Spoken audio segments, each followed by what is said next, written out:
Μια πολύ χρήσιμη ιδιότητα του πολλαπλασιασμού ως προς την πρόσθεση και την αφαίρεση είναι η επιμεριστική ιδιότητα.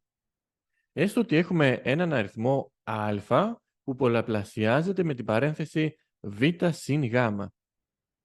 Κάποιος θα μπορούσε να κάνει την πρόσθεση β συν γ, αλλά ένας άλλος τρόπος είναι να πολλαπλασιάσουμε το α με το β και στη συνέχεια το α με το γ. Και έτσι έχουμε α επί β συν α επί γ.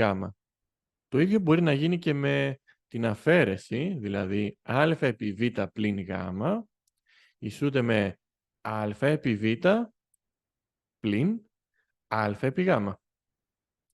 Ας δούμε κάποια παραδείγματα. Έστω ότι έχουμε να υπολογίσουμε την πράξη 15 επί 12. Αντί να κάνουμε με τον κλασικό τρόπο αυτή την πράξη, μπορούμε να γράψουμε το 12 ως 10 συν 2.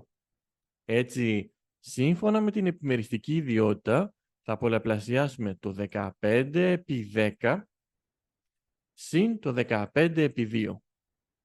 Αυτές οι πράξεις είναι πιο εύκολες και έχουμε 15 επί 10, 150, συν 15 επί 2, 30, όπου 150 και 30 μας δίνει αποτέλεσμα 180. Ένα δεύτερο παράδειγμα.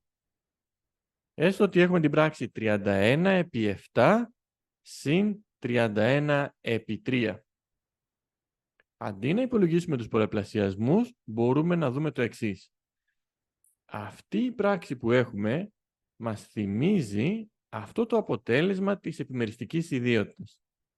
Το α που είναι και στους δύο πολλαπλασιασμούς, στην περίπτωση αυτή είναι το 31. Άρα το α είναι έξω από την παρένθεση, εδώ το 31 θα είναι έξω από την παρένθεση και θα πολλαπλασιάζεται με το 7 συν 3. Υπολογίζουμε το άθροισμα 7 συν 3 που είναι 10, άρα έχουμε 31 επί 10, η πράξη είναι εύκολη, 310.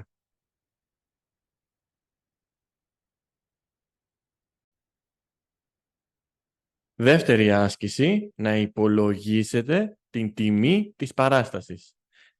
Παρένθεση 30 πλην 2 επί 12, συν παρένθεση 2 επί 9 πλην 5 επί 3, κλείνει παρένθεση επί 4 πλην 15.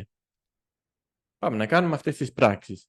Σύμφωνα με την προτεραιότητα των πράξεων, ξεκινάμε από τις παρενθέσεις και πρώτα υπολογίζουμε τους πολλαπλασιασμούς και στη συνέχεια τις προσθέσεις και τις αφαιρέσεις.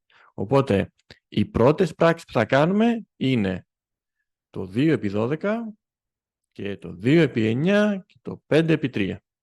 Πάμε λοιπόν από κάτω και γράφουμε παρένθεση. Το 30 θα το αφήσουμε όπως είναι και θα υπολογίσουμε 2 επί 12, 24. Συν το 2 επί 9 μου δίνει 18, πλην το 5 επί 3 είναι 15. Οι παρενθέσεις παραμένουν μέχρι να υπολογίσουμε τα πάντα μέσα σε αυτές. Όλα τα υπόλοιπα που δεν υπολογίζονται τα αφήνουμε και τα αντιγράφουμε από κάτω όπως είναι. Τώρα, θα υπολογίσουμε την αφαίρεση στην πρώτη και στη δεύτερη παρένθεση. Οπότε έχουμε 30 πλην 24, 6 και φεύγει η παρένθεση αφού έχουν υπολογιστεί όλες οι πράξεις μέσα σε αυτήν. Συν 18 πλην 15 είναι 3 και φεύγει η παρένθεση. Επί 4 πλην 15. Τώρα πάλι, σύμφωνα με την προτεραιότητα των πράξεων, πρώτα υπολογίζουμε τον πολλαπλασιασμό και στη συνέχεια την πρόσθεση και την αφαίρεση. Οπότε αφήνουμε το 6 όπως είναι, υπολογίζουμε 3 επί 4, 12 και αφήνουμε το πλην 15 όπως είναι. Τέλος, υπολογίζουμε την πρόσθεση και την αφαίρεση.